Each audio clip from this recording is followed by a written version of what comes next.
Do you want me to turn this on? Yep, absolutely.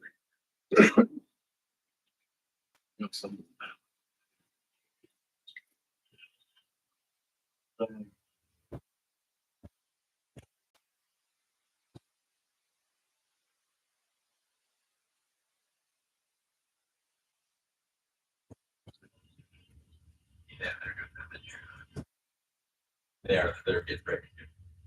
So they're not doing it for the go whenever you Wait.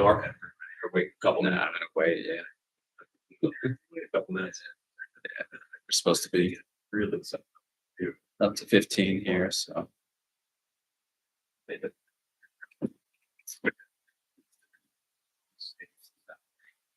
So it's anything. So it doesn't do anything.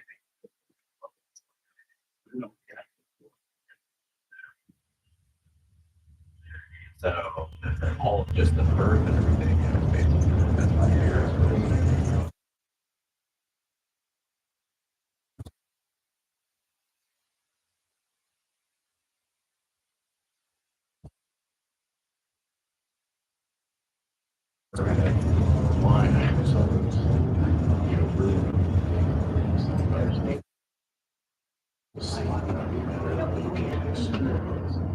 Because they're trying to get a fade. So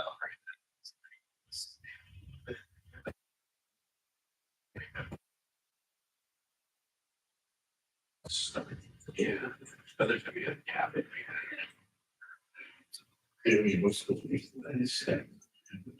one backwards. So it's okay. I haven't heard that before yet. Well, that's why I said that's why I think that yeah. But I don't understand different people.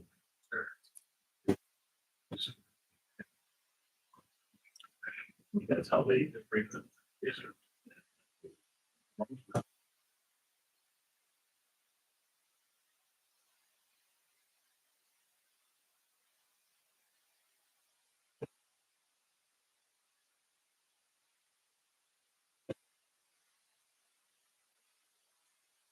Trying to come up with ways of school. That's the Mexican culture. We'll be a list of people who registered. 15. That's kind of why I'm waiting. Oh, yeah, sure. That makes sense. Just like many guys. Yeah. Fair enough.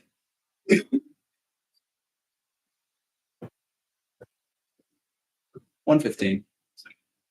Yeah.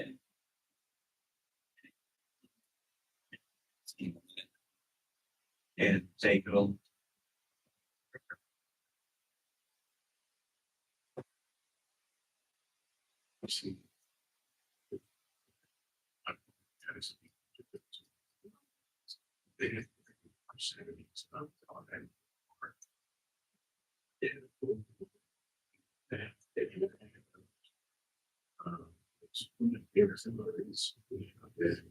Their changes. I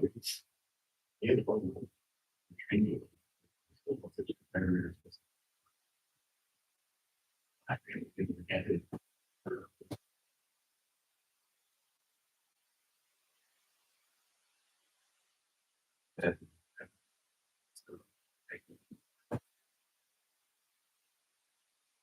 I think training.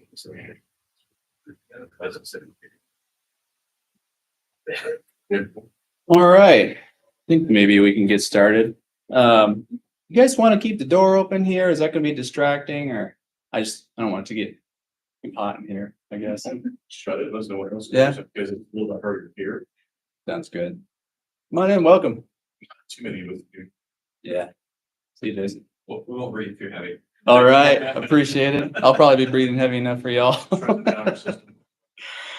Okay. Well, thank you all for attending my session. This is my first session I've ever given, so we'll see. We'll see how it goes. So let me go ahead and start this bad boy. Just in case you don't know what you hear, this is just a little talk commentary about collaboration, phone system calling, and specifically cloud versus on-premise. So let's just launch right into this thing. So I'm Andy Burris. I'm the practice manager for the collaboration discipline with NSI. I've been doing voice engineering for about 10 years, and I actually graduated from Zionsville High School, and I actually ran into the gentleman, but there was a guy at Zionsville High School who was also the sysadmin who taught a Cisco networking class when I was a senior, and I took it. And I was able to run into him here and just say, hey, like if it wasn't for you, I might not be doing this. So What year was that? what year was that? 03. Who was it? Andy Gall. Do you? And when you said that, shit, I know him. I think I went down. Yeah. Blonde guy? Yeah. Yeah. Uh-huh. He's a good guy. So yeah, and just as a personal comment, we work with a lot of schools, and I have to say, like working with technology directors at schools, y'all are my favorite crowd. I mean, I have made meaningful friendships outside of work with some of you all. So I'm hoping to I hope I can live up to all expectations here. NSI, you might know a little bit about us. We started in 1989, and we've been working with Indiana schools for almost as long, and we've been doing collab for a good amount of time. So this presentation, we do Cisco at NSI, and we're in this giant vendor hall, right? You guys are getting like all the vendor Kool-Aid all at once. I get that. I'm going to try, and I was very deliberate about trying to make this objective and make this just general information, because a lot of the expertise that I have from implementing the Cisco solutions, we can apply it to, Microsoft Teams, to Via, to all these other solutions. So hopefully you will get something here that's not, tainted with the Kool-Aid, so to speak. So I'll have done my job if you get some decent information out of this thing. All right. Yeah, before we launch into it, I just got to do this thing that I've been thinking about doing for a long time, and that's to stand up here and say, cloudy cloud, cloud, cloud, cloud, cloud, cloud, cloud in your cloud. Yeah, it's a buzzword. We're going to demystify that a little bit. And I'm not going to attempt to convince you to look at cloud stuff. As a matter of fact, I have some pretty contradictory statements in here, and it's really about your decision and what works for you. And that's really what I'm just trying to get across. Last bit of housekeeping. Stop me at any time and ask me questions. My ADD brain is going to do it anyway, so we might as well use those opportunities to just get your questions answered. At the end of this thing, I'll also be here until the time is up to answer questions. So bring those questions on whenever. And the questions don't have to be about cloud and on-prem calling. If you've got a problem with your PRI or something, just bring it on, because that's the kind of stuff I eat up. All right, let's get into this thing. So just a couple operational definitions, also known as jargon. Voice over VoIP, right? Voice over IP. It means the packetization of voice over an IP network. So this is, the same network that runs on your Ethernet, on your fiber. That's what we're talking about when we say VoIP. In stark contrast, we have analog, which is the transmission of audio over a pair of wires. So this is the technology from the late 1800s, Alexander Graham Bell stuff. This is, the speakers that are going in the back of your hi-fi system, analog. PSTN, public switch telephone network. And when you make a call on your cell phone, it hops onto that thing and then hops off somewhere else. It's kind of like the internet of the telephone world. SIP, STAT stands for Session Initiation Protocol. And that is the protocol that a VoIP system today, like a modern one, would use to talk. And it's a language, a protocol that devices use to talk to other devices, servers, phones talk to a PBX, trunks. You've probably heard some of these terms, but anymore, it's probably all using SIP. And we may go into that a little bit more, but not too deep here. All right, rolling on. So what I want to do, I want to start with is defining the applications. And these are really the parts of the collaboration system that we care about. What is this thing doing for me? And I was hoping we had a 4K screen or something. So I'll just read this stuff out to you. So starting at the top, the traditional phone and voicemail. So if you ever hear someone say, I just need dial tone, they're saying, I just want a phone system to do what a phone system should do. You know, make your internal calls, your outside calls, have a directory, be able to transfer, hold, conference. This is all the stuff that we're used to and that phone systems have been able to do for a long time. All right, cool. Attendant console, also known as a switchboard. So if you have an organization and there's somebody who mans the phones and that's their primary role, primary responsibility.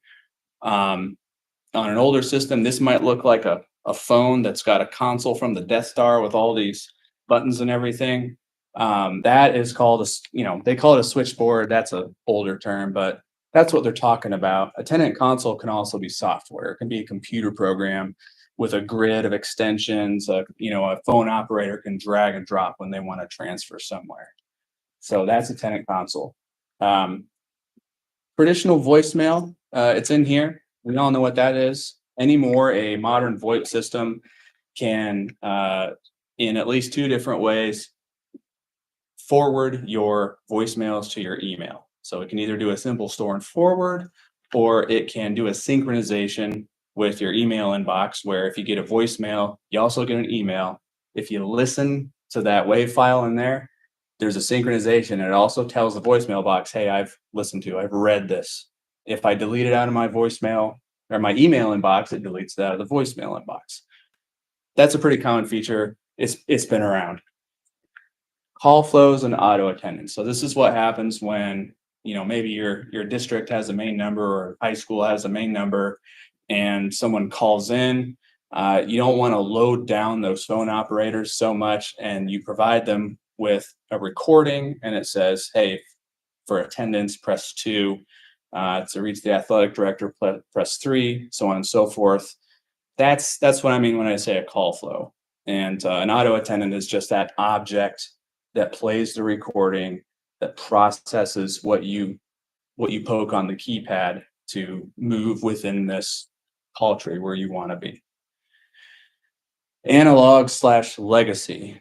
We talked about Alexander Graham Bell already. The reality is that this stuff is still all over the place in schools. I find it everywhere. Have you ever heard POTS line? POTS is plain old telephone system. It's still out there. It's everywhere. And we are very used to integrating with that stuff. Along with analog, we also talk about paging systems. And paging is kind of a hot topic. It can be your traditional overhead speaker. It can take the form of a power over Ethernet VoIP speaker that's in the wall that also has a little display that can read out, the time, a clock. It can do your bell schedule. It can provide useful information to your staff and your students. So I'm going to interrupt you. Move your mic slightly because that cord from your lanyard. Yeah, let me just ditch this. How about rustling? About that? Thank you. Sorry. No, good deal. All right, so moving on, soft phone. And this is probably one of the more modern features. Soft phone is the ability for your, I'll say work phone, but a desk phone to live in software. So it's virtual. It can live on your PC. It can live on your smartphone. And in that, it's an app in that form. It's a program, and it makes your mobile phone basically have two phones on it. You've got your native dialer, and then you have the soft phone, and it acts just like your native dialer. And it acts like an iOS or an Android. When you get a call, you get a screen, and it's got like a red and a green blob. I hit the green to answer it, a red to decline. Softphone does this, and unified communications is kind of this overarching term used to describe this, and it very much includes softphone. So, softphone anymore is something that, in general, any modern unified communication system can do.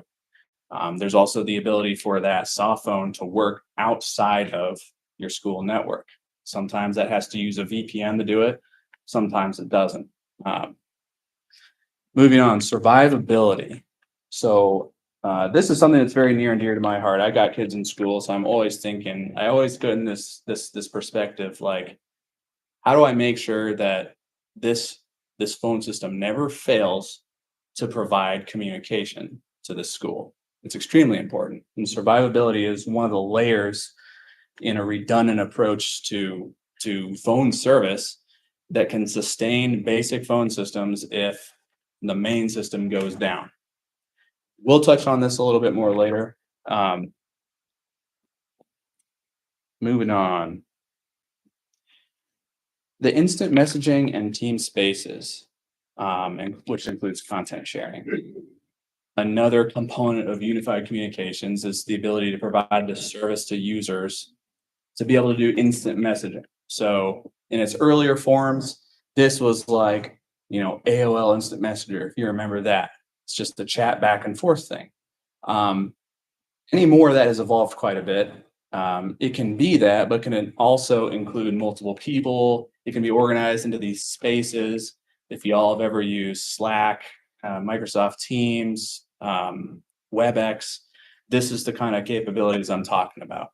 So you can have users from your organization being able to chat, share things in these rooms or one-on-one. And you can even have users outside of your organization join those when it's appropriate. And you can share files over that. You can even do boarding. And the more cutting edge unified communication systems also can do this. Okay, paging and alerting. I kind of touched on this already. There's a couple different types. There's VoIP, which does the packetization, and then there's analog legacy, which are your overhead and I've been in these schools where they've got these, boards where there's like Viking clocks and time clocks and things that automate bells and stuff that happens over the overhead system. So modern unified communication system has some way to integrate this into the phone system in some respect. There is quite a rich amount of features that can be provided here. Things like panic buttons, things like automated weather alerts. We set up one for a school where we've got a VoIP server that subscribes to an RSS feed from the National Weather Service, and if there is a watch or warning within this zone that they define, it can blast out an alert to a group of phones. So you can get some early warning. You can use the same type of system.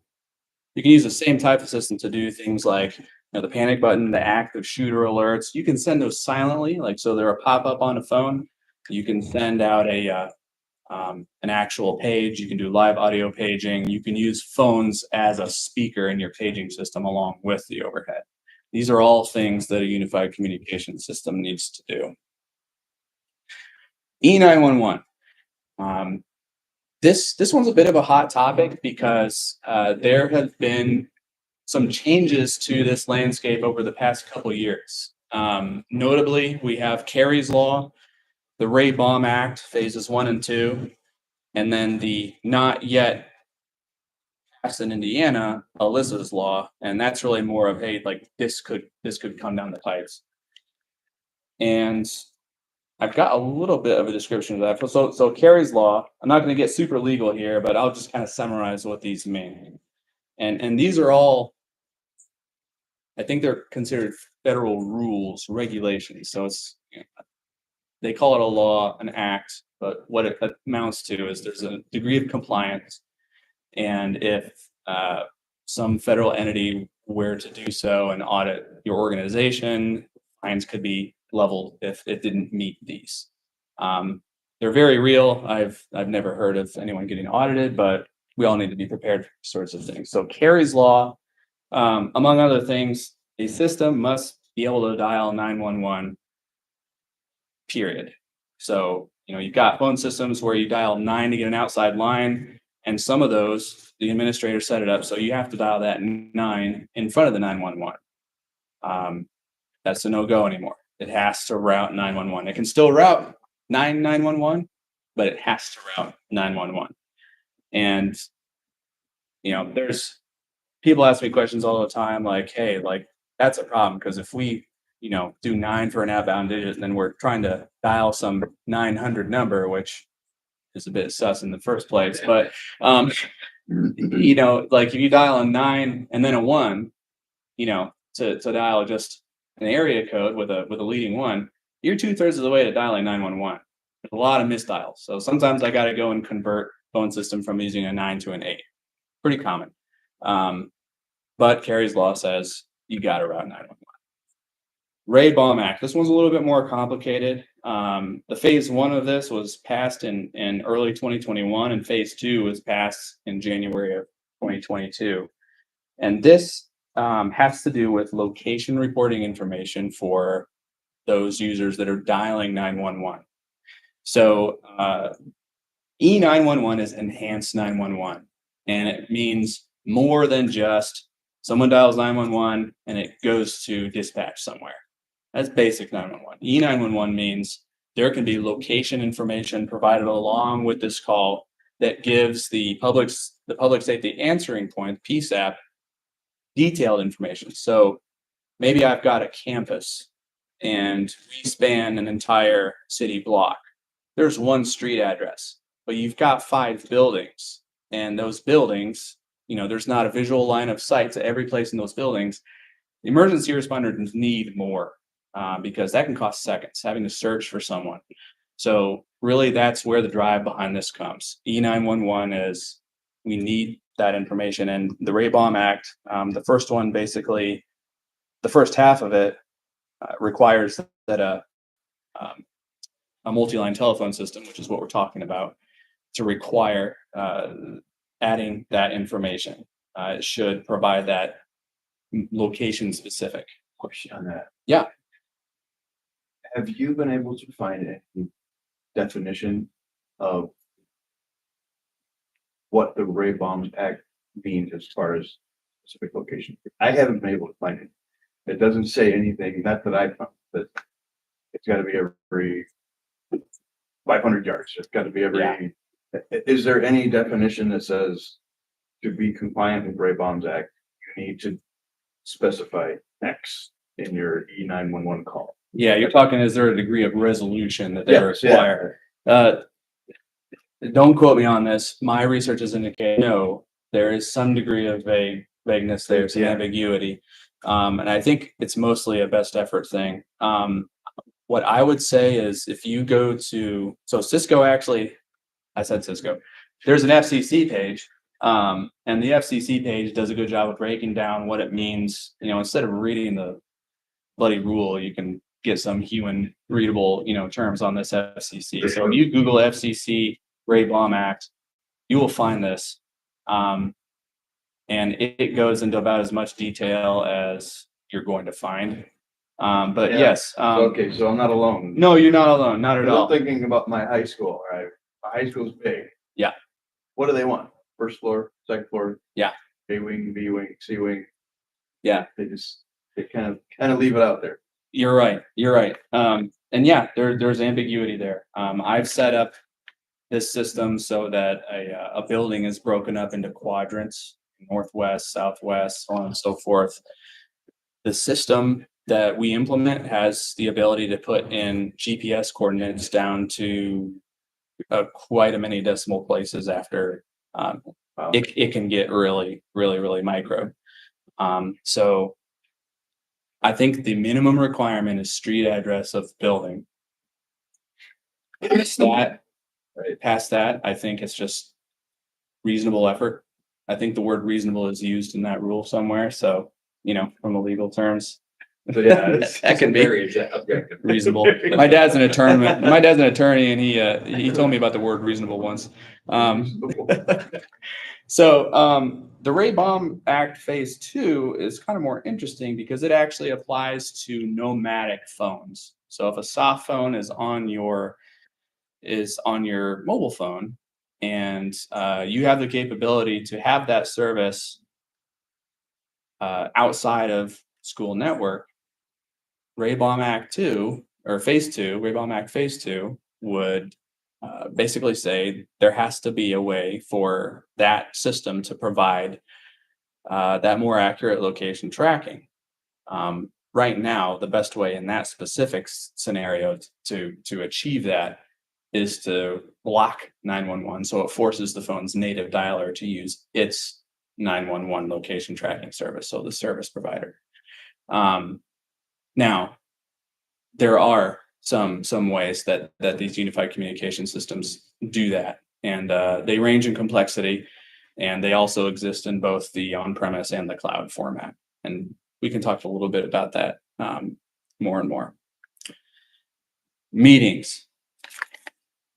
So, this is a content-rich experience that you can join with any device, PC, phone, what have you. You can share content in it. And an example would be WebEx, Zoom, Microsoft Teams, Google Meet. We got really familiar with this during the pandemic. That stuff is here to stay. At this point, it's pretty much clear that the advantages of having a cloud solution that does this far outweigh just having an audio conference bridge on an on-premise system. We all know what to expect with one of these content-rich meetings. So based on that, I'm not going to talk about it much. It's certainly part of the equation, but I think you all know what to expect with this, and there's plenty of options out there. You probably already considered a lot of them, so we're just not going to cover it for brevity. Okay, so these are the things that we care about. Now, for your specific scenario, you may care about some more than others, and that certainly makes sense.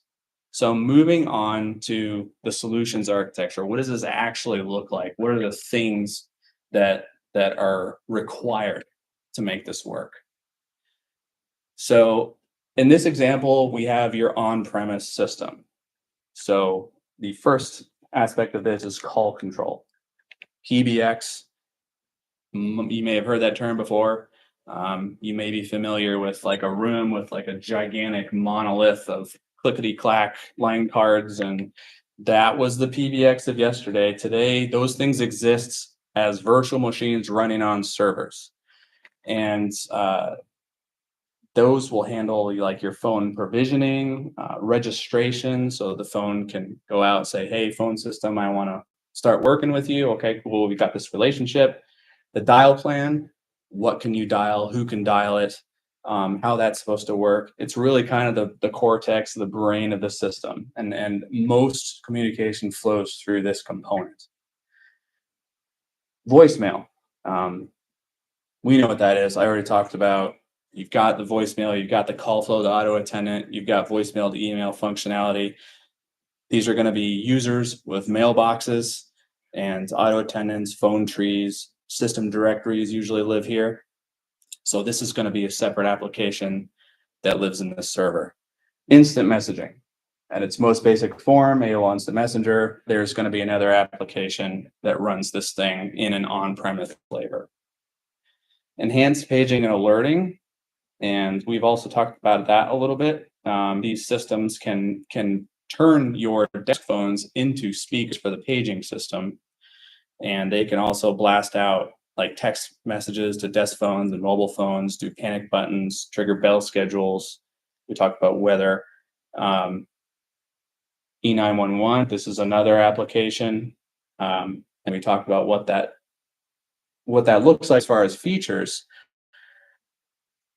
in more depth, not only can these applications provide that location specific information, what it can also do is if you have a phone system where, say you've got a high school, you've got 1,000 people there, but you only have a couple phone numbers, and those are the main numbers that are used to call in, or certain members of the staff have them. Otherwise, you know, your teachers, they don't have a direct phone number. They'll have an extension, they don't have a direct phone number.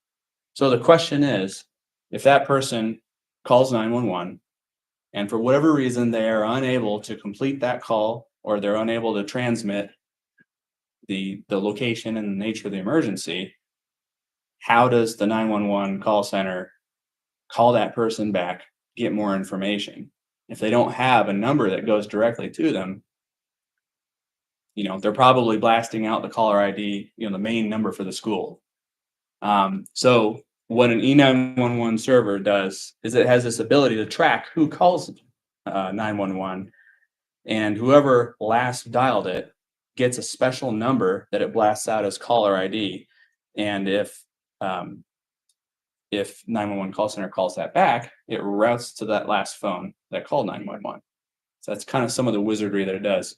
It also creates alerts. So somebody somewhere dials 911, an E911 server can blast out an email to a distribution list, a group of people that said, hey, this phone, which is in this location, dialed 911 at this time. There's also record keeping. Who dialed 911 and when? You can pull that back if you have a suspicious call or an erroneous call that you need to look into. This is the place where you can go get that information. I believe that is all. Yep, location tracking, callback routing. Moving on. There's a couple different types of gateways here. We have an edge gateway, and this is a very general term for a very complicated thing. But what it allows is it allows desk phones and soft phones to work outside of school network without a VPN. And it does that by using this reverse proxy system. Basically, you've got a pair of servers, and they facilitate a secure firewall traversal tunnel that's initiated from the inside out and held open by keep-alize. And so you take your soft phone outside of the network, it does a DNS discovery, it finds that element, and it's able to proxy registration back through to the call control system so that you can have work phone that lives on your on whatever device, your PC or your mobile and outside. So that's where I'll stop on Edge Gateway. PSTN Gateway. So this is a component that every phone system needs to have. And this can look different. There are a lot of different flavors of this, but it's basically one or more gateway appliances. So that might be a router, a gateway, actual metal device that brokers a centralized connection to the PSTN, the outside telephone world. So, like I said, those pairs of analog lines are still out there. They're still kicking. So that can be used. It's pretty common to see a PRI, one or more PRIs used in the schools. And that's basically T1 technology. Those are, they're all over the place still. They're limited to 23 calls per PRI. And that was been the standard for a long time. And then we have SIP, which we kind of touched on. That's that protocol that governs the way calls on an IP network can be set up. And you might hear the term SIP trunk, and that doesn't refer to an actual thing you can grab. That's a logical link, but what it is it's a definition of a traversal path from one gateway to another gateway, and that other gateway might be with a telco, a telephony service provider. And that trunk allows multiple calls to go over it. And your only limit there is if you have if your telephone plan includes X number of sessions, that means concurrent calls. So 50 calls at once. You might be limited by that. Otherwise, The only limit is how much bandwidth do you have on this thing. It's the current industry standard, and it's an extremely flexible thing. There more than one term for that. I heard call paths or Yes. even the licensing features is what you'll run into, or I forget how many call paths they say you get on a 100 meg link, which was more than we'd ever need in when trying to size the outside world call paths or concurrent phone calls Yeah. outside the district at one time. Yeah, that's the same. It's the same term. Call pass, concurrent calls, sessions. A session is basically comprised of two call legs. Me to you and you to me. So yeah, that's all the same thing. And so often there's billing that's based on that. So one piece I want to throw in here to think about is something we've had the most of is hotline management. The ability to make schools to have the traditional call paths. Parents calling in, they call the main secretary, they route the phone call to where it needs to be, or you have the auto attendants. But we run a tech hotline, or if there's an event hotline, we need to be able to set those up and have more advanced controls of either assigning it to phones, who's going to answer them, or that flow process. The main auto attendants, secretary didn't answer it after 3 rings, it should go down the phone tree. Yep. Those are some very nice things I'd like to look for in the next phone system, along with reporting. Yep. I want to know in the hotline, how many phone calls did we get in tech support hotline phone calls? 10 per hour, 2 per hour. What's our ongoing rate so we can staff it? Who in the staff is picking it up? So reporting to me should be a huge part of next phone system era too. Yeah. And I'll tell you what, I don't really touch on it in this presentation. I kind of take it for granted because it always just comes with the solution. Now, the readability of those reports can be something where sometimes another product is required to make it look better. But that data is being aggregated by the system.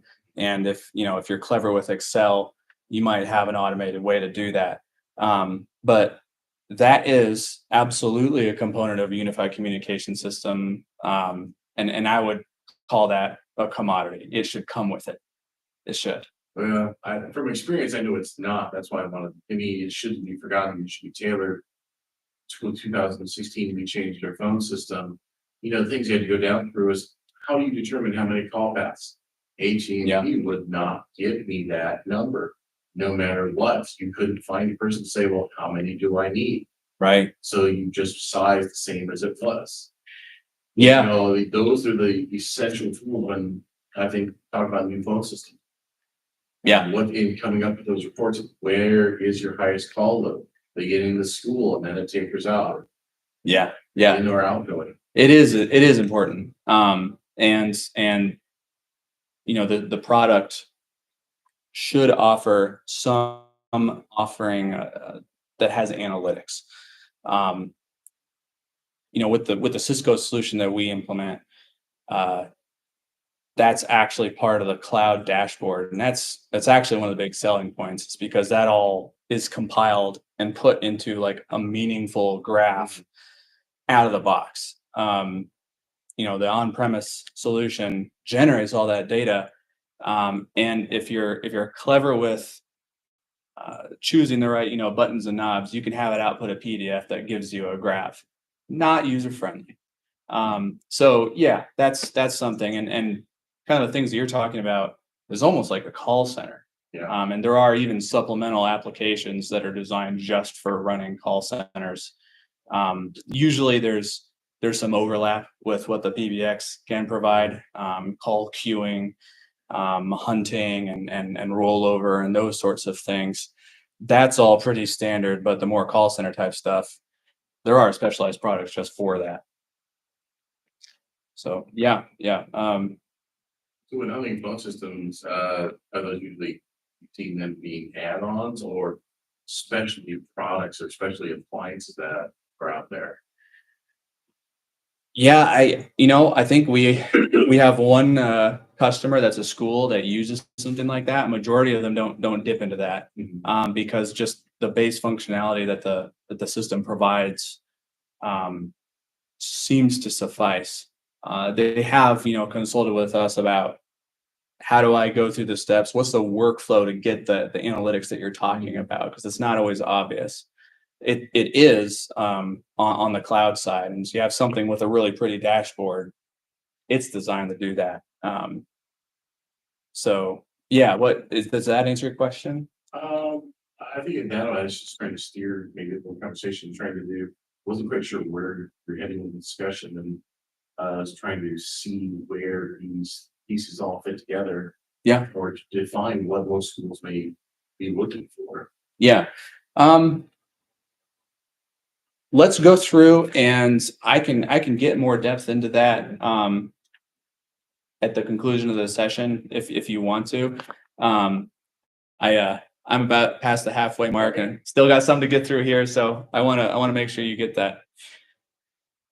All right. So we touched on PSTN gateway, um, and then survivability gateway, and that is that ability to provide dial tone if everything else goes down. So there is redundancy in a modern system, and I'm going to move on to some diagrams that I built out to show you what that looks like. So there's generally redundancy in clustering of the actual call control, the voicemail. There's in a well-designed system, there's going to be redundancy in that PTN gateway. But good phone systems are like ogres, which are like onions, and it's always best in layers. So you have that redundancy there. You have redundancy in the PSTN gateways, and then the last line of defense is going to be a survivability gateway. So this would be like an elementary school that is, doesn't have one of these PSTN gateways. They get their communication over the fiber ring that you've got running between all the schools. What happens if that gets cut? If somehow they get cut off? Um, well, the survivability gateway will allow you to use those couple POTS lines you've got there for some. Usually, I reserve one for 911. It can only be seized for a 911 call. If we have more than one, then maybe we can let someone, order their pizza or whatever. But I want to make sure that there's a line always available to dial 911. That's how I do it. And last but not least, we have the endpoints, the phones. This can be video conference system. This can also be a soft phone. This is pretty obvious. So in a nutshell, that's an on-premise system. So at its very basic level, this is what a cloud system looks like. It's just phones. Pretty stark comparison here. Basically all of the things that I just described, the call control, PBX, voicemail, so on and so forth, they are all running in a set of replicated data centers across the country, across the world. That data, your phone system data, is replicated in multiple places for redundancy. This is what it looks like. All that communication from the phone goes out to the internet, comes back to you. And that does raise some kind of interesting questions, some implications, and we'll try and touch on how a mixture can really give you more of an optimal experience, especially when we're talking about reliability and we're talking about latency sensitive applications. That's voice communication, and that's also video communication, latency sensitive. We all know what it sounds like when someone's garbled on the other end, or when there's like a 3-second delay between you talking and hearing someone else. It's just, it breaks the whole flow. So moving on, what we see more often than not is a mix, and it's a mix of components on premise or in the cloud where it makes sense. So like when we sell an on-premise system today, we always position a cloud version of the instant messaging. It is just so easy. It just works out of the box, and it makes sense that text messaging can just work anywhere. and quite frankly, just comes with it. So we still have some customers that insist on having an on-premise solution to deal with that, but a vast majority of them say, yeah, that this is okay for this service to be in the cloud. In this case, what we'd be looking at is a system that is based in the cloud, but there are some on-premise elements that carry some specific roles. So in both solutions, an enhanced paging and alerting system has to have an on-site element. And that is because most likely that system is going to use multicast, which is something that's a network technology that is inherently within the LAN. So what we see more often than not is there is a server that runs one or more. They can be redundant, but it has a cloud dashboard and it can do cloud integrations, and it does use a cloud integration to trunk back to a cloud-based phone system. So as somebody making a blast page, they'll get on their cloud phone and they'll go off hook, dial the things. It goes out to the cloud, comes back to this point, and then it propagates multicast out to all these phones. They all go on speakerphone and the voice propagates. It takes a bit of a long path, but this is how multicast works with a cloud phone system. PSTN gateway. So some of these cloud phone systems, they can use an integrated PSTN option. And what that means is that, one of these PSTN providers like an AT&T, a Peerless, so on and so forth, they have a point of presence in the same data center as the cloud phone system platform. And so it makes sense for them to have a really low latency trunk directly there. So if it makes sense, you can have PSTN provided specifically at that cloud platform location, and you don't have anything on premise where that PSTN connection is terminated. Then you also have the option to use maybe a SIF trunk, a PSTN connection that you were using when you were still on-premise. There is flexibility here. And basically the PSTN gateway has a special amount of programming. It can create a trunk out to the cloud system. So when a call comes into your premise, and then it signals the cloud PSTN system or the cloud phone system, and that causes your phones to ring. Now there is so you're probably thinking like, okay, that's a long path, right? And we don't like long paths with voice latencies. Many hops means many opportunities to introduce latency into the equation. We don't like that. So that's why there is this bit of wizardry called media path optimization. And I'll touch a little bit more on that later, but basically it allows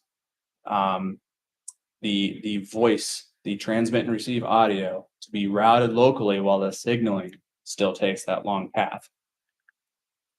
Survivability gateway. This exists for a cloud phone system.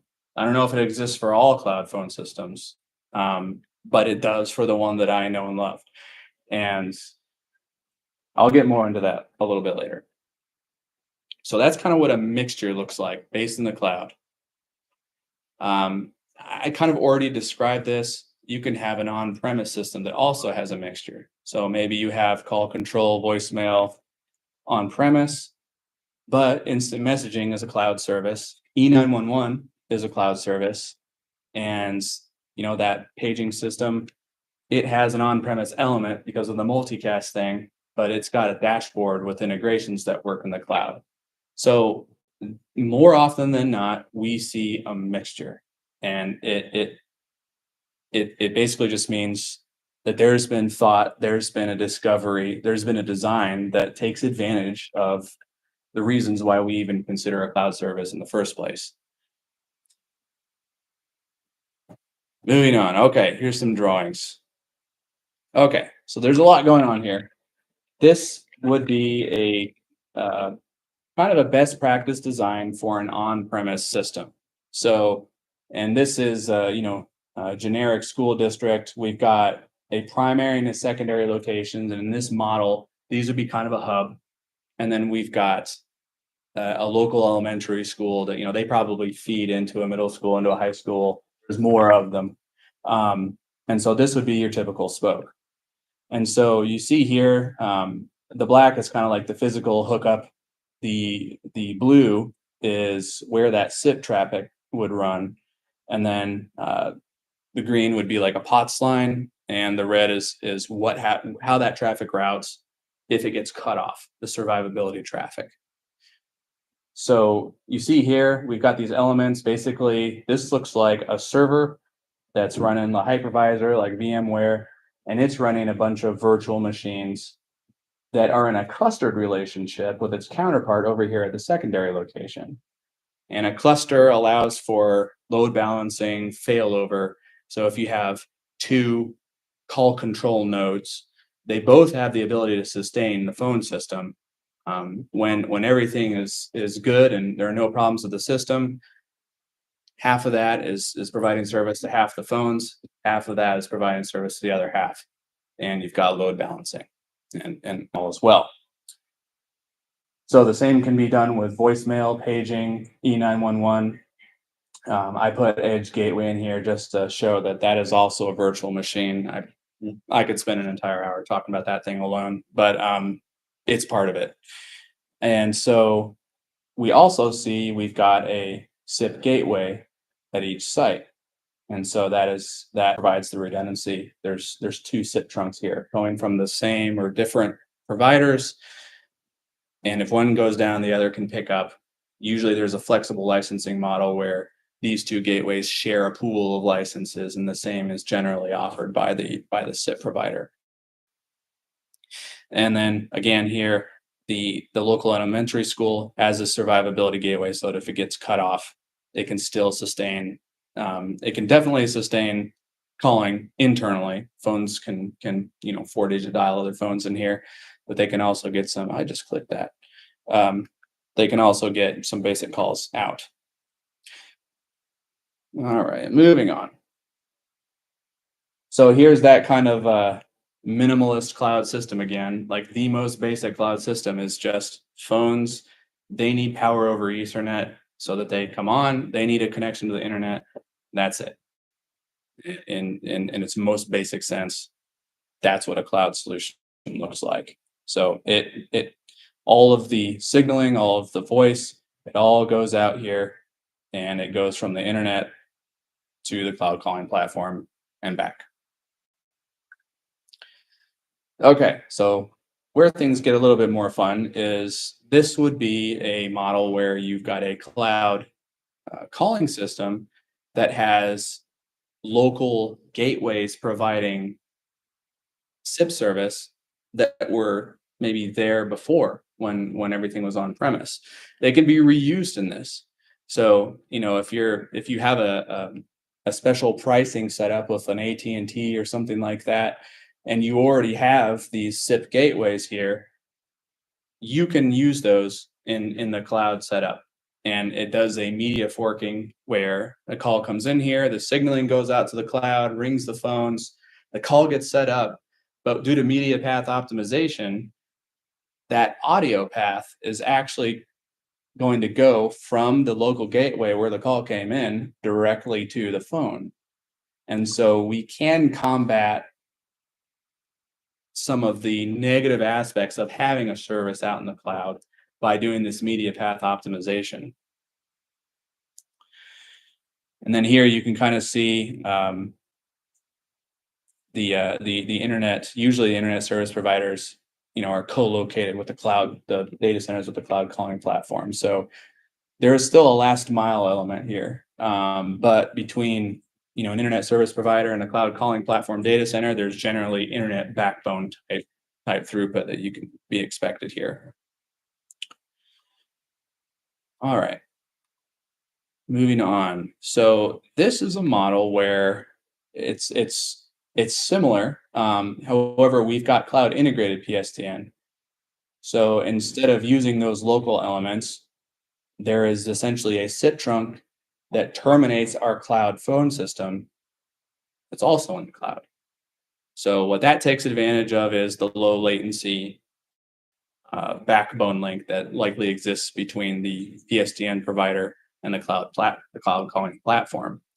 And so in this model, the media path optimization can still take place if, say, this phone at admin building calls this phone over here at the high school. If this is configured right, then all the signaling goes out to the internet.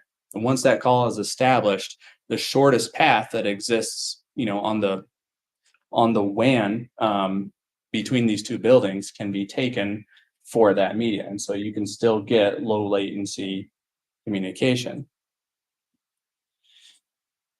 Here, what I'll draw your attention to is because we're doing that PSTN connection in the cloud, that kind of takes away that on-site element for getting dial tone. So in this case, a survivability gateway, with a POTS line or two, maybe you want to keep a PRI around for hey, but you have a backup connection to the PSTN here, and that's what happens if you lose internet. Okay, so let's get to the meat of this thing, compare these two, which is essentially the last part of this presentation. So care and feeding of the system. With an on-premise system, these need servers, rack space, power, cooling. Both solutions need switches with PoE, but the obvious lack of gear is I'm going to give this the advantage to the cloud. As far as application OS, the on-premise phone system needs upgrades. There's product life cycles that are going on here. There's terms of support. You need to be running a supported version to get support. This is all maintenance and upkeep that's required of an on-premise system. Upgrades still happen to a cloud system.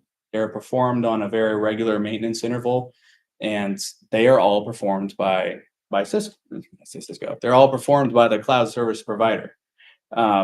So, whereas these upgrades give people like me a job, as much as I like doing it, I'm still going to give it to the cloud here because it's easier for you guys. All right, management. If you guys have ever seen a cloud dashboard for network infrastructure for servers, you know that these are products that are designed to be easier to manage. And there's no exception with the cloud system here. The on-premise system is probably going to use a web GUI. And, in this case, each cluster of applications will have its own. So we're still talking about separate systems here. There's still modularity, but each system is going to require its own view into the management interface for the thing. With a cloud solution in general, there's 1, 2, maybe 3 points to manage the thing, and it is just far easier to manage. So for this one, I'm going to throw Winter Cloud here. Moving on, performance. So the on-premise system is going to ride on top of the local LAN infrastructure. And because the on-premise system is on the same LAN as all the endpoints, there's only a few network hops. We already talked about that. That's a positive impact on performance because less hops in general is lower latency, which is better for voice and video. The cloud solution has to take that long path. You want to call the person next to you. That signaling still has to go up to the internet, to the PBX, and still has to come down to them. However, media path optimization can resolve a lot of this, and it can give that performance. Once the call is established, it can give performance similar to that of an on-premise system. However, setting all things equal, the on-premise system, by definition, is always going to give better performance, because just by definition. So I'm giving this winner to on-premise system here. Features and customization. This one was a little bit of difficult one. The on-premise system is generally the benchmark for customization. There are thousands of knobs and levers on these things. You know, someone like me who's done it for 10 years, there are things I don't even know and will never use. But there are scenarios where they can be used, and the on-premise system contains the whole back library of all the features ever successfully implemented in one of these things. So that in of itself is significant. So the cloud system, it's a little bit different here. In general, the cloud system should provide feature parity. All your core requirements should be met by a cloud system if you're considering it. Implementing with customization options, every now and then we run into something that the cloud system doesn't do in the same way. And sometimes that is about getting used to the way this one does it. The same outcome can be achieved. But the cloud platform doesn't do everything that the on-premise platform does. That 15% may not be things that are even pertinent to what you guys need. Now, where cloud does have an advantage is the fact that in general, these features, which can be very complex and require somebody like me to spend hours building out, they just work with a cloud system. They work out of the box. They come pre-configured. But with an apples to apples comparison, the on-premise system will do more, just by definition. So I'll give that one to on-prem. All right, security. This may or may not be applicable to your situation. A lot of our customers, security, as far as encrypting the voice traffic, encrypting the signaling, they're not as concerned about that because an on-premise system runs inside the LAN. So I think the idea is that if the LAN is secure, then everything inside the LAN is secure. And there's something to be said for that. Now, the on-premise system can do all of the security stuff and to quite a high standard, like Department of Defense. It can do all this stuff. The complexity increases quite a bit. There's a pretty high reliance on certificates and certificate renewal. I'm sure we all love that. But that's what it takes to do that on an on-premise system. On the cloud system, this can be different across the different products. So speaking from the experience with the Cisco, that's one of the differentiations of WebEx Calling and Cisco is that it comes secured. It does the encryption, the secure RTP, the secure SIP. It does that out of the box. The other solutions can do that too. It might be an upgrade or a bolt-on or an add-on, but a cloud system can provide that same level of security. So I have to call this in an objective sense, this is a draw. They can both do it. So it's just which is easier, which does it out of the box would be the differentiating factors in my opinion. Ease of use and administration.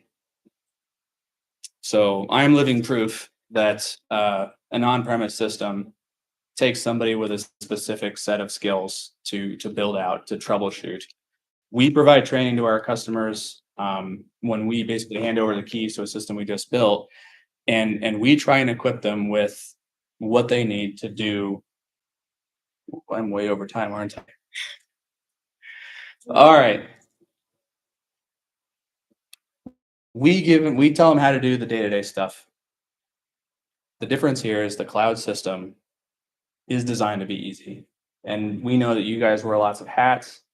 You don't have the time to go and be a voice engineer along with being everything else that you guys do. The cloud solution is designed to do it in an effective, straightforward, simple way that you can just get the thing done, move on to the next thing. So I give the advantage here to cloud.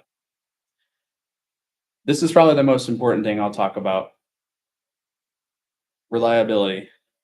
The on-premise system, I've seen these things run for 6 years straight without a reboot.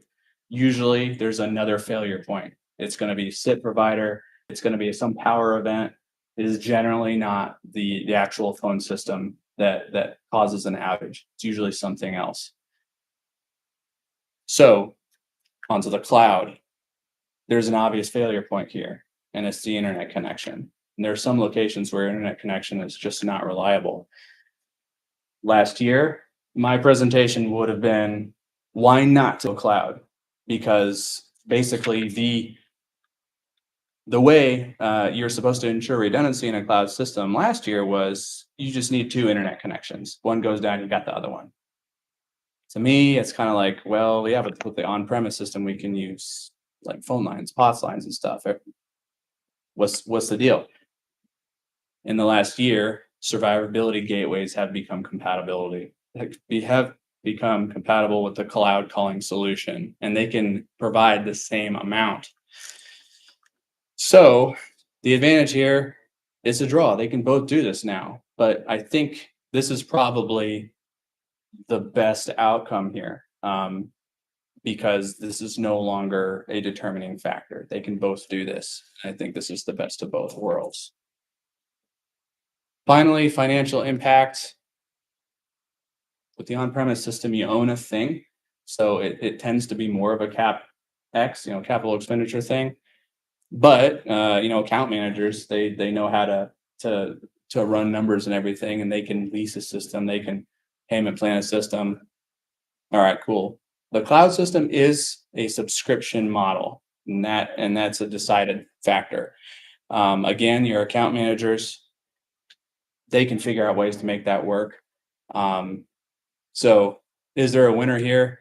No, right? Nobody wins, but both can be workable if you've got a good account manager. It's everybody wins, man. The house always wins, Steve. Jeez. Sorry. Yeah. Hey, can I give you my personal experience on this? This is Sure. very interesting, and I recently went through a very long shopping process of cloud versus on-prem. I ultimately went with on-prem with manager and everything else, and when it came down to it, I sat through countless meetings of the Zooms and all the other hosting providers, right? And I got all of these pricing models together for the cloud solutions, along with your number for an on-prem upgrade of what I currently had.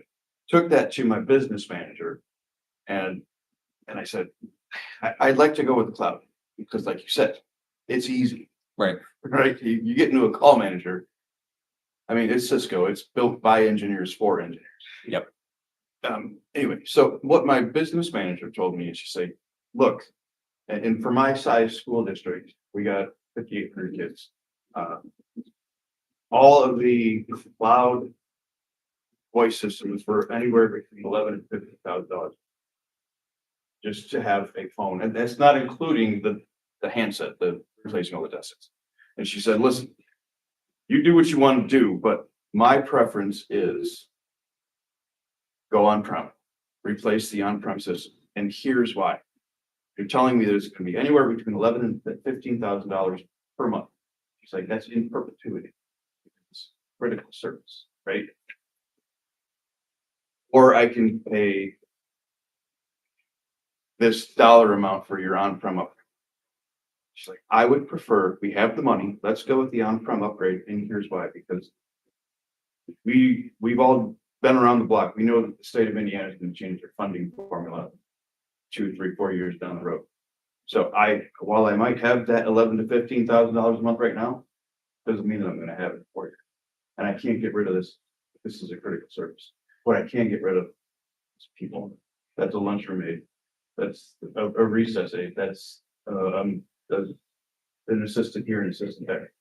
So she's like, can't get rid of a service, but I can get rid of it. If you go with the on-prem system for this one lump sum, yes, there's some licensing fees. Thank you, Cisco. So that was my deciding factor. It's like, yeah, I don't want to be the one responsible for for someone losing their job later on when the state of Indiana changes their funding formula, you know? So that's my experience with it. Plus, I know you say that the cloud has the survivability features right now. In all of my shopping, I just couldn't, I didn't see that they were as reliable and as robust as a stupid router in my building. Right? Yeah. And connecting to, well, they were POTS lines, but now they're going to cellular lines. Yeah. So I still got a Cisco router and it's connected to a cellular dialer on the wall. Yeah. So I got everything there. So that's just my experience. It's my share that with you. Yeah. I think, yeah, I think on the on-prem solution is when you do a like one-time purchase like that, it's not a monthly charge. Your CFO will probably tell you they can get into debt services as opposed to doing. And so the other thing with my CFO is like, she's like, well, how old is our phone system? Well, we're in the same mode. It's 12 years old. It's calling. I've been using calling the version 4 days. How long have you been using call manager? 7 was out. 3 months. Was it like the yellow web interface? Yeah. Yeah. Yes. It was. Yeah. And have the CRS functions, those kind of things that exist and let you. Yep, it's magic. All right. Well, I'll go ahead and wrap this up. We got others coming in here, but thank you very much for attending my session.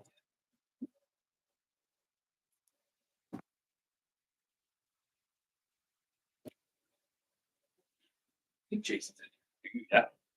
Well, I hope I'm not stepping on his. No, I think you're. Okay. Jason's in here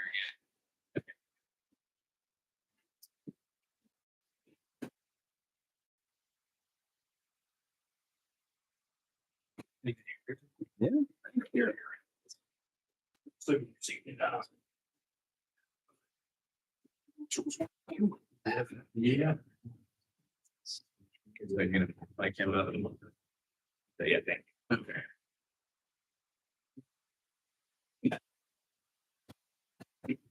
See.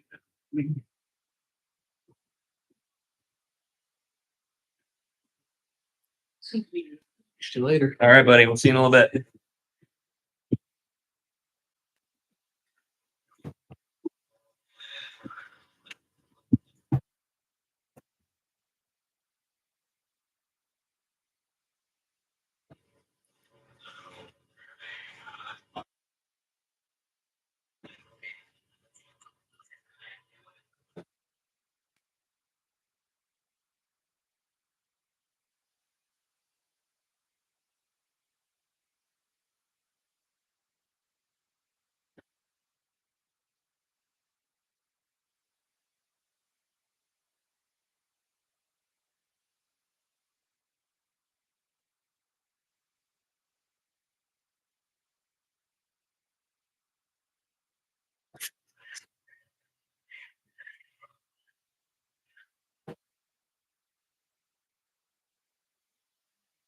This thing puts off a ton of heat. Mic up. You can do whatever you want. You can move this room around. You have it.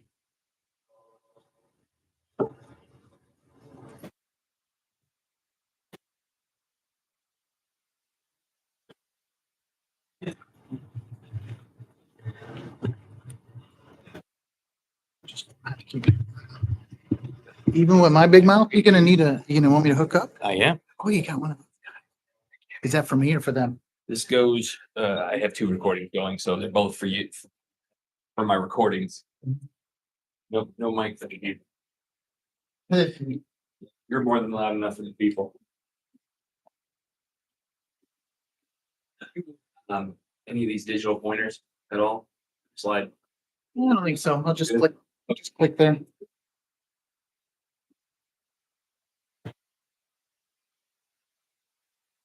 Oh, hey Steve, help me out here. Let's start this. Just hang on here. What's the deal? It's just click in there. Or is there some? Janky. This is my janky, Oh, yeah, no, I didn't want to clap it with my flopping hands. Yep. We'll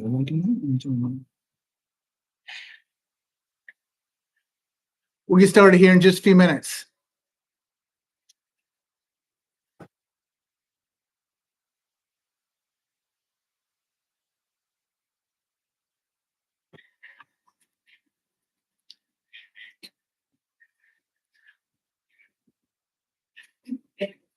Helpful. Sorry to be way here.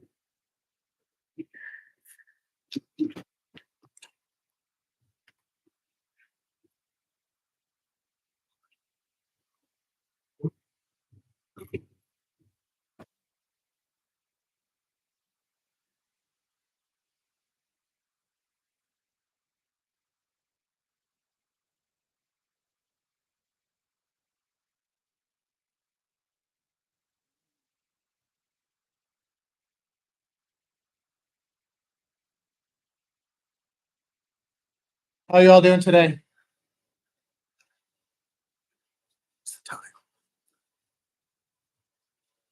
When you want to get started, Steve? You want to wait a couple minutes? I'm gonna go full.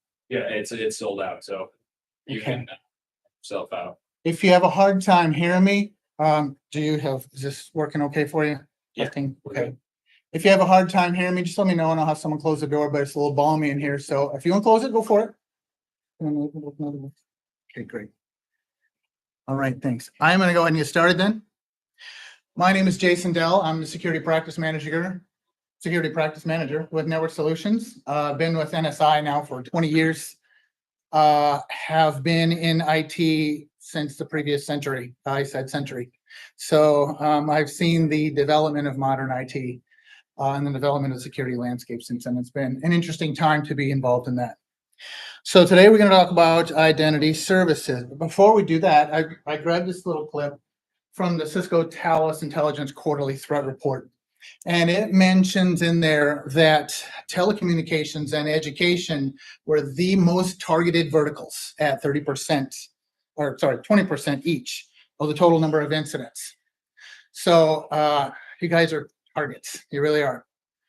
There's a lot of PII out there, a lot of student data, financial data, counseling records, and a lot of times K-12 have trouble getting budgets passed. So as I'm sure you guys are aware, welcome. So we'll go back to identity services now.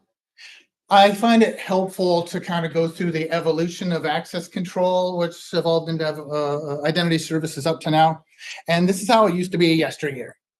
So, your ability to control access to critical data was done mainly through application login, meaning domain login. You might have done some role-based access control with minimal access within applications. Very crude, basic with segmentation, more for traffic control than for security. But there wasn't really any concern for controlled access to the physical network infrastructure. People really didn't care if somebody walked in and plugged in and got on the network because they counted on their application security to keep them out of the critical and away from the critical data assets. That times have changed now as there's been more.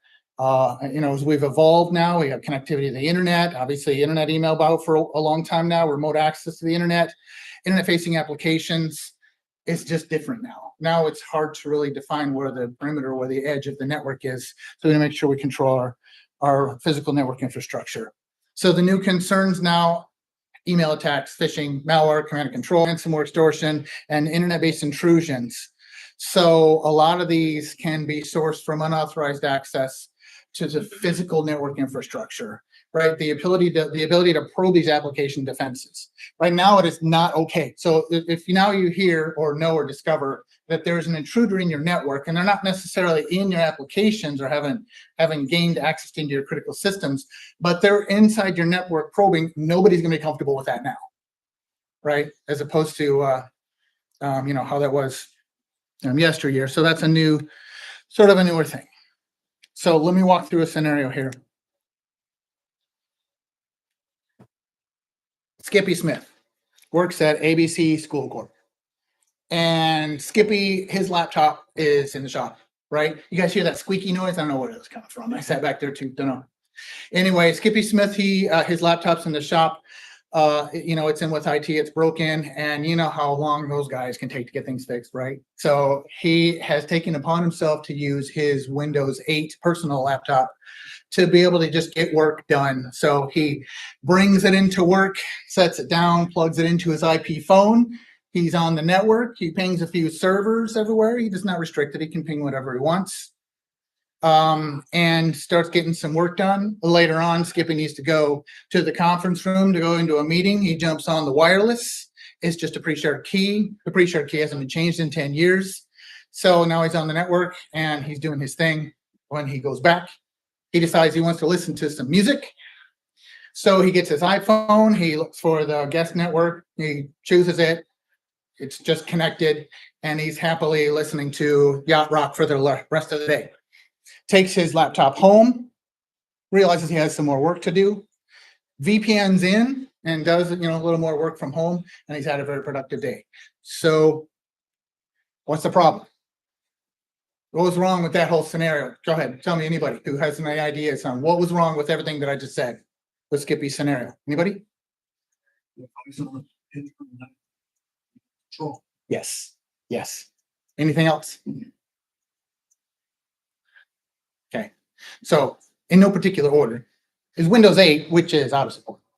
It's not controlled or managed by the company. So who knows what disposition it is? If it's patched, if it's compromised, if it's running ransomware, or I'm sorry, if it's running malware, you have no idea what's going on. So he comes in, he plugs into the phone and he's on the network. See a problem there? Right? So he shouldn't be permitting personal devices, physical connectivity to the production network. And he also goes into the wireless and connects to the wireless. All it is a pre-shared key. What if anybody gets hold of that pre-shared key? They're on the production network and able to do whatever they can do to probe the defenses of your net, right? He goes home, he connects with a VPN. Should he be connecting with his personal device over VPN to the corporate network? No, again, what else is on his network at home when you VPN and you're extending your network to their network, right? So there needs to be some things that need to be worked. So now we'll talk in general about zero trust that'll lead us to identity services. Zero trust in a nutshell, the former approach was access to everything except exceptions, right? We're gonna, in other words, if you flip that, we're gonna block these threatening things and allow you to get any else access, right? That's how it used to be for decades. And now we've realized that we have to flip that to be zero trust approach, which is a model saying you get access to nothing except exceptions. So to flip that is you have this access and everything is denied, right? Does that make sense? Zero trust. And zero trust is like trying to get to the speed of light. You can't quite get there, right? Any physics geeks here, you're never going to quite get there because it's always just out of reach. So zero trust is just a model where you're trying to improve. You're trying to get to sort of zero or trust, if you will, right? You're trying to get closer to that goal. Okay. So the basics of zero trust are: who are you? What are you connecting with? Or who and or what are you? Prove it. And then are you, how compliant are you? Is there, are you compromised? And then once you've authenticated, where are you allowed to go to after you've gotten connected? That's the access control part. So your zero trust sort of authentication methods and considerations, of course, going basic, are just username and password, like let's say Active Directory username and password, or an open LDAP for Google users, right? Authentication. Ideally, you want multi-factor authentication using any of those methods listed up there. A user or machine certificate, right, to make sure that your machine is permitted to connect to the network. And then compliance to make sure that your machine isn't compromised. Rather, compliance is what kind of machine are you? What's the operating system? Do you have certain antivirus installed? And then your security disposition, that's are you compromised? And then segmentation, where are you allowed to get to once you're on there, and how fine granular do you want to get with that, which we'll talk about more. Okay, so to bring it down to the basics, the three methods of connectivity to your physical network are wired, wireless, or remote access VPN and VPN. And we'll talk about each of those here shortly. All right, and now we're going to go into identity service. So identity services does not have to be complex. It seems very daunting with a lot of gears, but it's like most other things that are very complex when you break it down to your elementary parts, that it's not too hard to understand. Okay, AAA, authentication, authorization, and accounting. That's what identity services is. Authentication is who are you? Prove it by means of a username or password, maybe a certificate.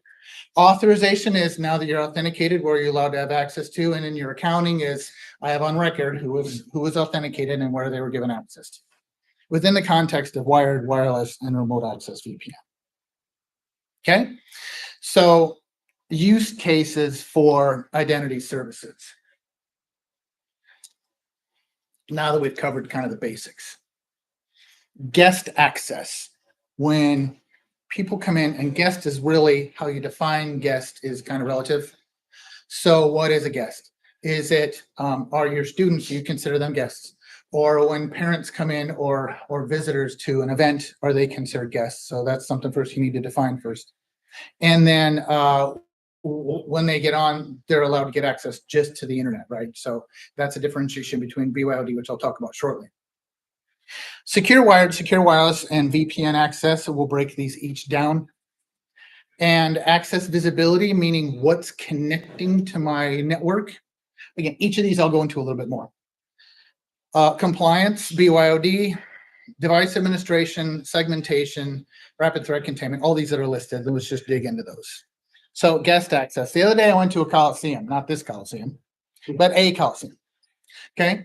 So, and I went to the Coliseum for an event, and the cellular strength was not strong enough. And look and see if they have a guest network. I chose it, and it said you have to create your credentials before you can use our guest network. That's one instance and a real use case of guest onboarding. So there's three sort of methods of guest access, and it depends on the audience or who the client is as to which one's right for you. You might have more than one of these or all of these. First one is just hotspot, meaning you select the network, it'll pop up a page that says, please don't abuse my network. You click OK and you're on. That's really easy from the user perspective, and oftentimes it's appropriate for certain audiences. But you have really no way of tracking who connected at that point, other than just, you might be able to say, oh, I see that an iPhone connected, I see that an Android connected, whatever, but you're not going to know who. So hotspot, let's say use cases of that might be for your basketball games, your parent-teacher conferences, your events, your band concert or whatever, where you just want people to get on the internet easily, but you also want to cover yourself by saying, I want this AUP up there saying, don't abuse our network. Okay, does that make sense? Yeah. Next use case for guests is self-registered guest, where the user chooses the network, and then it pops up and says, all right, you fill out this form. What's your name? Let's say, what's your email address? Whatever else you want to collect from them, it's all configurable. And then we will email you what your credentials will be. So now you get a bit more visibility as to who's connecting because you got an email address associated with that. Now, yeah, you can do those email sort of spoofing things if you wanted to do that, but still it provides you some method of tracking down instead of says, hey, Skip yes at google.com, connected at this time, and then there was a problem. So a little bit more visibility and a little bit more control, and mitigates sort of parking lot surfing, if you will. You know what I mean? People just driving by and trying to get within access and get on the internet. And then the last use case is sponsored guests, and this is the tighter one where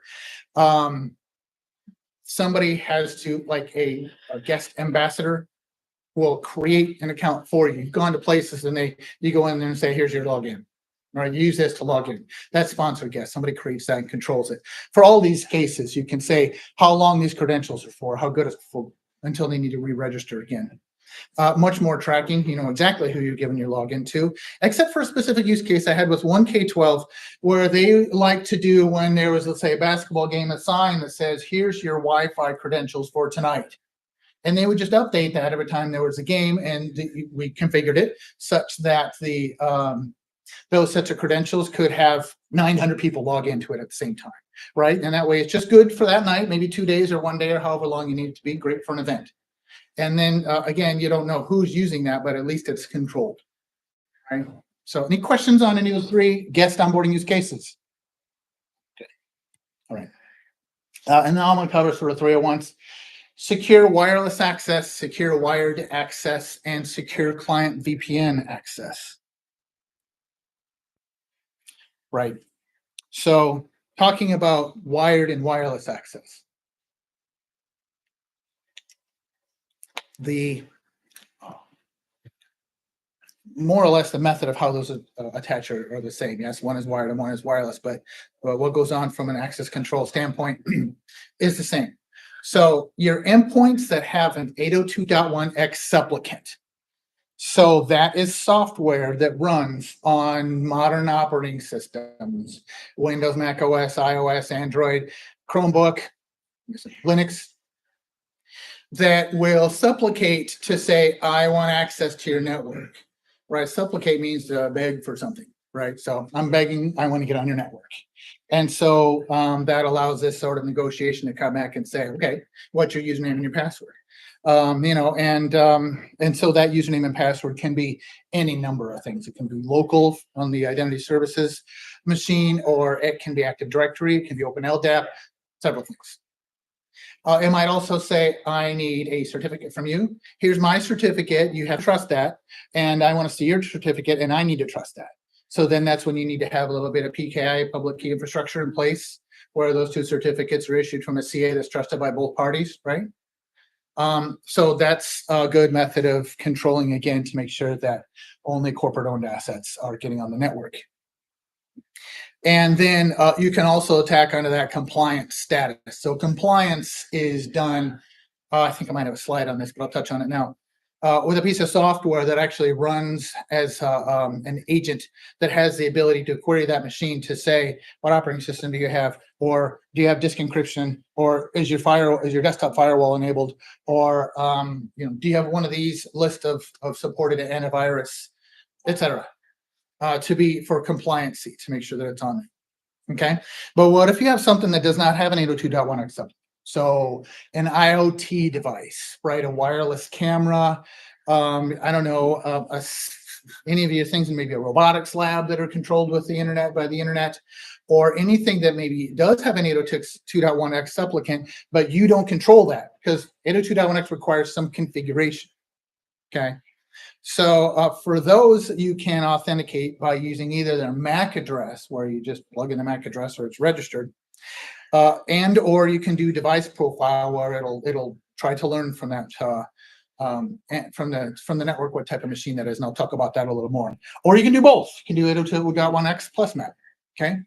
Any questions on those? Okay. Secure client VPN access. So similar, a lot of people don't spend enough attention on their remote access VPN so far as what they are requiring for that. So it's similar to what's in 802.1x, you know, user authentication, Active Directory, Open LDAP, local authentication, a certificate. You can even do compliance status, and definitely can control where you have access to once you're logged in, depending on who you are or what group you're in. Oh, you're in IT, you get access to everything. Oh, you're in, I don't know, one of the groups you have limited access. Okay, does that make sense? I just tighten it down. It doesn't need to be binary where it's like you get all access or you get no access. You can tighten it down. Okay.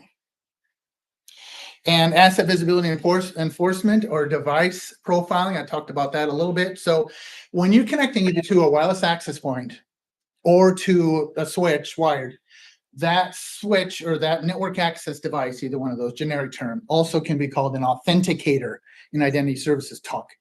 That authenticator can glean attributes from the traffic to learn what type of endpoint is connecting. So can you, one of you guys watch the time for me and let me know when we're about 15 minutes away? Yeah, because I don't have a clock with me. Sorry. Thanks. Cool. Time flies when you're having fun, right? I don't have a clock right here. So anyway, that authenticator will learn attributes as you're authenticating, because an endpoint's not going to come out and say, hey, I'm Windows 11. it's just going to connect. And then, but you can glean from it through DNS, DHCP, LLDP, CDP, and many other DPs, right? You can get on there, learn what kind of endpoint this is. Now that is educated guess, right? It's an educated guess. I think this is this, but I'm getting more and more hints that are supporting that hypothesis, right? And so that comes in as what can be called like a confidence level to say scale of 100, 90% chance this is an iPad, right? And you can tune that to be more specific to look for specific attributes that you know are pertaining to specific endpoints. Then you can set up a policy based on device type. For example, your IP phones, well, they go in the voice field, right? Your IP cameras, they go in a segment that's dedicated to your cameras. Maybe you want iPads to be in a particular, have a particular downloadable access list, right? So you can control those by device because those devices cannot log in, right? There's no way to log in, so then you can use that way. Does that make sense? Everyone, any questions? Okay. Compliance, then, also called posture, is the ability, again, that uses a client, and that client runs and queries that system. So that has to be pre-installed. Well, there are options now to do some sort of clientless trickery a lot of times where it can come through, but it still requires some sort of elevated privileges to be able to query that system to say, what are you? And I want to know all things about you. Right? So you can come through and say, oh, you're not up to snuff. I'm not going to let you on my network. Right? Does that make sense? Yeah. And then BYOD. So BYOD is where you want to, let me differentiate BYOD from guest. Guest is internet only. BYOD is internet plus maybe some internal resources. One or two things, that one system everyone needs to get to on the inside, right? So it's different from guest, and you need to have some additional credentials and authentication mechanisms to make sure that only authorized people are permitted to get on there. So here's how that works. First of all, the best BYOD policy is no BYOD policy. If you can get away with not doing it, do that. But there are instances where you must. So for some people, if they're a use case, then you just have to work through it. And so here's how it works. They connect to, let's say, a wireless LAN from a machine that is 802.1x compliant, but is not managed. Then they are redirected to a portal page, and that portal page goes through a sort of client provisioning. And that client provisioning will give them a certificate. Well, first you got to log in with some good credentials, say your Active Directory credentials or your Open LDAP credentials to prove who you are. Then it gives you a certificate, an identity certificate that's trusted by the identity services system. And then it configures the 802.1x supplicate, goes through all the little settings. If you ever go into a wireless network and go into authentication, there's tons of little settings there. So this configures that for you. So then it's all set. It's not unlike if you're to use an MDM and you were to push out wireless configuration to be just so, right? Just like that. And then when they log in, of course, the access control, you can specify what they need to have access to, the internet and maybe that one system or two. The challenge with BYOD is that there are a lot of different endpoints. So there's Windows, there's Mac OS, there's iOS, there's Android, there's Chrome, there's Linux, there's fill in blank. And all those things act differently. And actually the version of software on each of those respectively act differently. So it can be challenging to keep up on BYOD, but it is a thing that can be possible to roll out. Okay, any questions on BYOD? Difference between that and guest and what I'm doing? Okay, device administration is a special use case, and that's for your IT guys that need to administer your network infrastructure, or gals who need to administer your network infrastructure. So it might be that you have 200 or 300 switches, each with their own local credentials. And so when your IT team goes out there, hopefully they have the right credentials for each of those switches, wireless access points, firewalls to get there. And oh, by the way, when they leave, now you got to change all those if you're doing the right thing, or you don't and you accept the risk. So that's a pain, right? Instead, that would tie into identity services, which then would tie into your Active Directory or Open LDAP, et cetera, where you log in with those credentials, and then you can have access to each of those network devices. And not just that, but granular access. Well, you have, you can do these commands, but not these commands. You chose to do that. And the really great thing, I think the best thing is that gives the opportunity to tie into MFA. So now you log in and will say Active Directory credentials, plus you need to get your MFA on there just before you're in there. So that's super cool for access control and for when that IT gal or guy leaves, you can, all you have to do is disable their account and you're done, right? You don't have to go through all these different things, especially if they're left on maybe not the best terms, right? So, and when you onboard a new engineer, all you have to do is add them to the appropriate group if they're in. So very handy. Also, you know who logged in, when, and did what.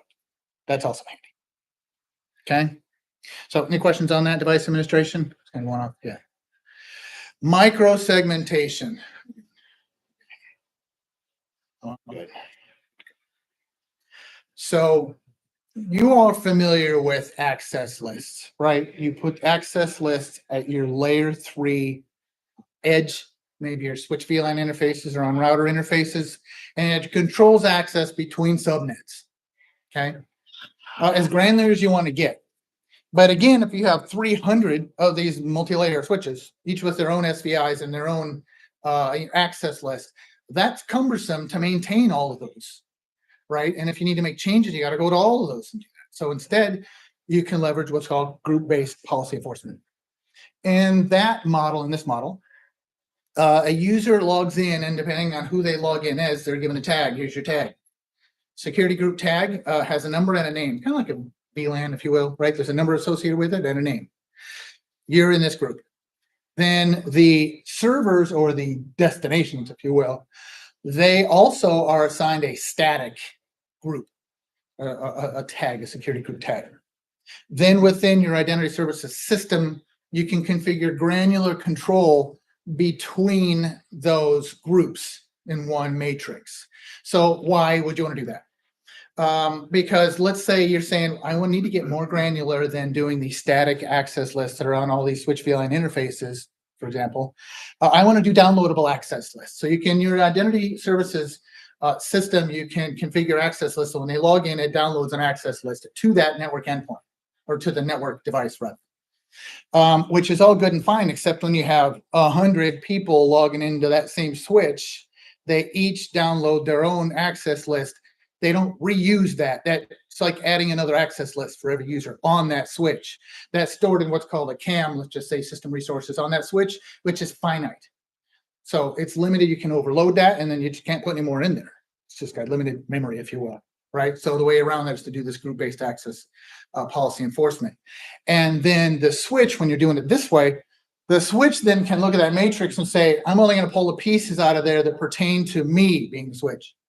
Right, it's just going to pull down those things, so it keeps it lean. It doesn't need to download anything else, and that policy on that switch is reused by anybody that's coming through there, so it's not dynamic. So you see the benefit of doing that. Also, once you get it rolled out, it's a lot easier. You're not going to 300 places to make all these changes. You're changing all these access lists. You just need to tweak the matrix, okay, on the identity services system. Does that make sense? Any questions on that from anybody? Yeah, okay. Integration, security ecosystem integrations. This means that an identity services system can pass contextual security information to other security controls. So, a lot of these security controls you might have need to be able to identify the client or the connector or the host, whatever you want to call it, before it can do any sort of enforcement. And how does it do that? Instead of having to go through all that over again, it can just go look to identity services, which just says, oh, I know exactly who that is. That's this person. And then, I know everything about them. So use this, and then you can apply policy. So an example that might be setting up firewall rules based on a security group tag, or based on Active Directory group number, right? So instead of just IP to IP and protocol, you can do it based on, group name, security group tag. So let me see if I passed one on here. Yes, I did. And an example of that is threat containment. So threat containment is a special type of integration with another system, because identity services comes in and it says, who are you and what are you? And it provides access, then it gets out of the way. right? But it's not watching for threatening traffic. That's not what identity services does. It's like the guard at a secure building. He lets you through, and then you're bye. He's not looking at you anymore.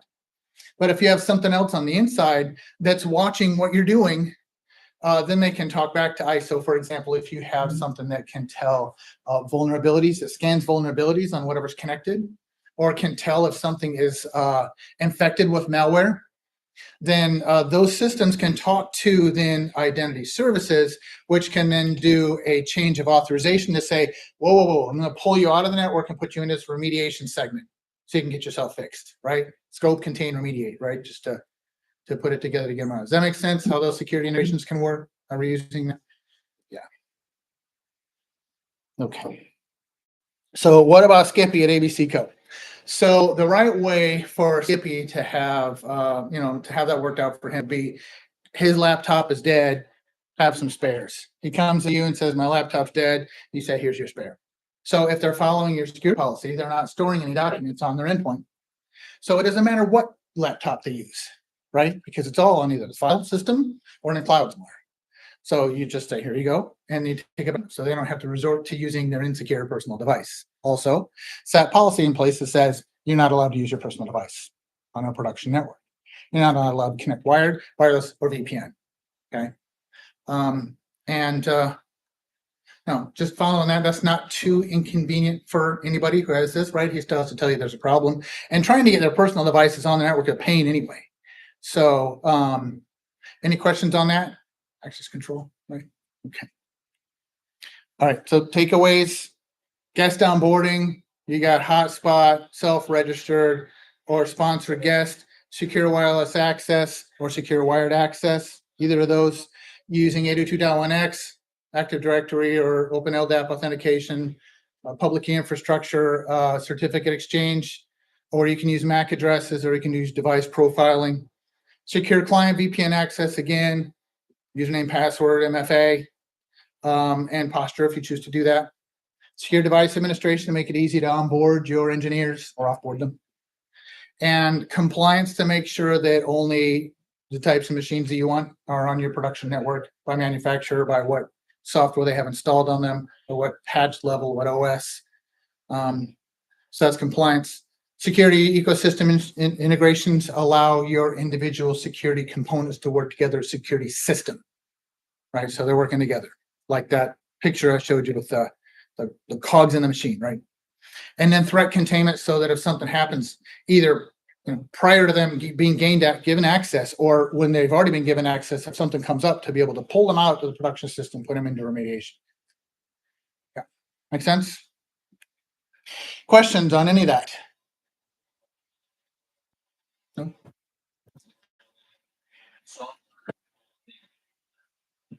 I'm trying not to pitch a particular product here, but ClearPass does that. Cisco Identity Services Engine is the one that I'm familiar with. So, I mean, I'll talk about it again. I'm trying not to have a commercial up here, right? So, there are a number of things that can do identity services, but the things that I walk through, this is the same presentation that I do if I'm doing a nice presentation. In addition to that, I mean, Duo can also do some identity services lightweight, at least for compliance, to know what type of endpoint this is. Complements it nicely. Any other questions on any of that? Okay, all right. Okay then, turn you loose. Thanks for hanging in there with me, and guys, enjoy the rest of your time here at Heck. Thanks, babe. I think.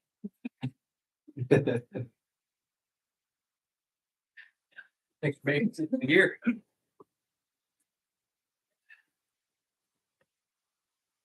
Good.